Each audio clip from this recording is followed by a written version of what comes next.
As you know, this afternoon there are again intense conversations underway about what kind of coalition or agreement the ANC will reach with other parties to form a new government after last week's elections. Last night, the ANC said it was looking towards forming a government of national unity.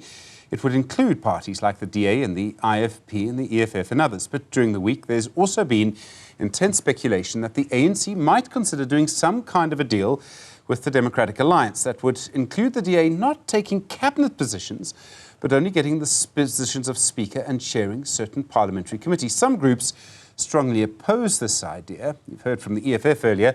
Another group which opposes this is the Black Forum SA. Their CEO is Advocate Kgagudi Morota. Mr. Morota, good afternoon. Thank you for coming in. Yes, good afternoon, Stephen, and greetings to the viewers at home. Why do you believe the ANC should not work with the DA? It's a matter of principle, ideological conflicts, different backgrounds. ANC, through our open letter that we have written to them, we said that they should not commit another historical mistake of formulating the so-called united government like they did in 1994, especially with the political parties like DA. In 1994, I can tell you, my brother, they did not even need that, government of unity. Black leaders then just imposed it on the land thieves, imposed it on the oppressors, imposed it on the people who have already secured themselves, their aspirations, their fortunes, their investments through the rule of law, which is the Constitution. So to involve them into the, government of national unity then, it was unnecessary. It was a demonstration that black people, we are playing with power. When we have power, we do not know what to do with it. When we have a political power, it's not like a beauty contest, a beautiful girl, slender and all that. Power, you must use it when you have it, So we were coming from that premise as a Black Forum to say, we encourage you, the ANC, that people have voted the way they have voted in these elections in order to unite the black power. Do you believe, just a few things, a few technical things. So the ANC shouldn't work with the Freedom Front Plus as well? It should not. It should not, because how are they going to implement the policies? Because we are living in a country where, this coalition, it must come from something. There must be a premise where it is coming from. It should not be Gamena Gawena in terms of allocation of positions, but it must premise from the economic infrastructure that we have at the current moment in this country, the socio-economic infrastructure that we have in this country, therefore determine what kind of a coalition government we have to, develop in this country. Okay, so, the vast majority of people in this country are black. A very large number of people and a very large number of black people and young people are unemployed. If the ANC and the DA were to work together, what would happen to the average young black person? How would it affect them? It will be bad. You can check the city of Tshwane, check where the DA is leading, but also check, the policies of the DA. They are opposed to the NHI, they are opposed to the BBEE, they are opposed to the employment equity codes, they are opposed to the free education. So if that coalition were to happen, the biggest winner in that government of national unity will be the Democratic Alliance. Okay, so I understand that. I don't think you're wrong on that. Yeah. But what I'm trying to get to is, there are various ways to approach an argument. Yeah. And you could argue that it really is about how it affects black people. You say in Tshwane, for example. I don't know if there's much difference between what happens in Tshwane and what happens in Joburg, which was run by the ANC and the EFF. What I'm trying to get to is, and I appreciate the symbolism of who's in government. It would be crazy for me to think that we could have a white president. I don't think we could do that. Okay, so I understand that. What I'm trying to get to is how would a coalition between the ANC and the DA, why would it be bad for the average black person? Yeah, because the policies, which must be radical in their nature towards the liberal organizations like DA, will not find expression, because there was some scaremongering which has been going around saying that investors will be, provoked, will be angry.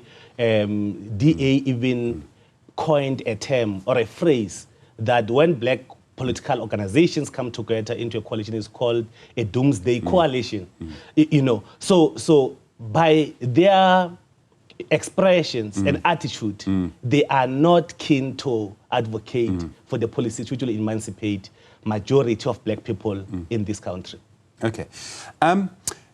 Is it about the people in the DA, that they are white, or is it about the policies of the DA? So is it about the fact that they are white people in the DA, or is it about the policies of the DA?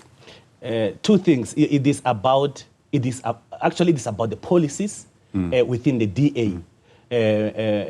But also, remember, DA also has a historical background where it comes from.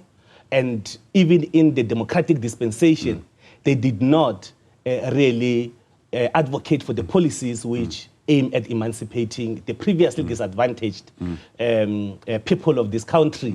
And when the DA and other white organizations act, unlike our black leaders, our black leaders, they play with power because they think power is a power that we can play with it. White people, white political parties know how to use power. They apply it. They don't negotiate on the power. They apply it. While our black political parties, they have power now because black people in their vast majority have voted for blackness. They said, ANC, you said you are a broad church. Now we are uniting you to become a solid church that you used to be by voting for EFF, for MK, PA, and other black political parties. Bring people together and govern. As they say, ANC is a political party of people and God. Now it is an opportune time to can demonstrate that indeed, so I'm just trying, my last question, I think, on this. Is it about the identity of the people in the party, or is it about their policy? So, for example, if it so happened, you mentioned the Patriotic Alliance as a black party.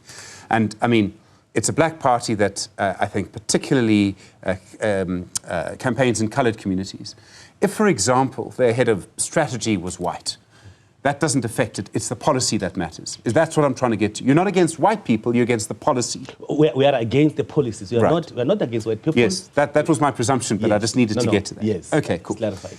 There is an argument that goes like this. Now, this is you may see it as a right-wing argument, but let me just put it to you and you tell me. The argument would go from business, okay? Black business people say this, not white business people, black business people. And they would say, if the ANC worked, some of them, they would say if the ANC worked with the Democratic Alliance, that would lead to more investment, there would be economic growth, there would be more jobs, and the people who would gain from those jobs would be black people. Would that be the wrong policy to follow? What I can say to such kind of assertions is that I could say ha ha ha, because we have been hearing such kind of rhetoric. Fair enough. My brother, we have been hearing such kind of rhetoric over the years. Other politicians were saying 2024 is 1994. And where we are, you could see the similarities. And now we need bold leaders who know how to use power to say, like white political parties, let's close eyes and ears against criticism and act in order to unite the black voice. To come into the point that that you are raising, it must be about people. People, they've voted the way they've voted. And given the message that they are giving, our leaders must take themselves and their personal interest, put them at abeyance, and say, let 2024 be about the people. And the people have spoken by saying that the only weakness that black organizations have is this unity amongst themselves. We are bringing about the black solidarity by voting black. There are a few things to that. I mean, you're asking Cyril Ramaphosa, Julius Malema, and Jacob Zuma to forget the fact that Cyril Ramaphosa expelled Julius Malema from the ANC and that Jacob Zuma and Cyril Ramaphosa are not very good friends. I mean, can they really do that? Can they really forget that? Look, they need political maturity and put South Africa first. They should not repeat what Cain did to Abel in the Bible. They should, their differences are more academic. The policy variation is more of semantics. They believe in one thing, and at the center of that is black emancipation, the previously disadvantaged who are still languishing in poverty and squalor 30 years down the line. Mr. Morota, I mean, it's powerful arguments that you bring. I wonder if there might be a problem with some of what you say, in that it underestimates diversity of black people in South Africa. And what I mean is, we talk about, for example, whites in South Africa, but some white people voted for the ANC in this election. Some voted for the Freedom Front Plus. I mean, that's a big difference. And the same is true of black people. Obviously, many voted for the UDM, many voted for the PAC, many voted for the ANC. Some, I know you won't want to hear this, but some voted for the Democratic Alliance. Yes. At least one black South African person has said publicly they voted for the Freedom Front Plus. I mean, as surprising as that may be. And so I understand what you say, and I think it's very important. I made the point that you could never really have a white president. That wouldn't make sense to me. But do you not run the risk of underestimating the diversity of black people in South Africa by saying black people must work together in this direction? Not every black person wants to work in this direction. Some want to work in that direction. Yeah, you know, there are a lot of, there are few white black people, of course, who have lost their melanin in terms of understanding issues of black solidarity and emancipation. I'm not going to express myself, but they are just a tiny minority of them. Of course, you find white people in these black political parties that I've mentioned. You know, whiteness has been thriving on divide and rule principle. That's why you'll find white people in each and every black political parties, because they believe that the only way to penetrate, infiltrate, and dominate the vast black majority is through one and the same method, divide and rule. You're going to say Barbara Hogan joined the ANC and went into solitary confinement during apartheid to infiltrate the ANC? My man, those are small politics. Those are small politics. You will check their attitude when they are dealing with the real issues that touches. Barbara Hogan, seriously? Look, those are system works over and above individuals. Even if I could walk with Barbara Hogan in a Uar Tambo International Airport now, and there is black or white people sitting there to approach us, to approach her first before me, because racism or white supremacy, of course, is not colorless. So that's what I'm saying. Those are small politics, but people who have voted in these elections, in their majority, are black people.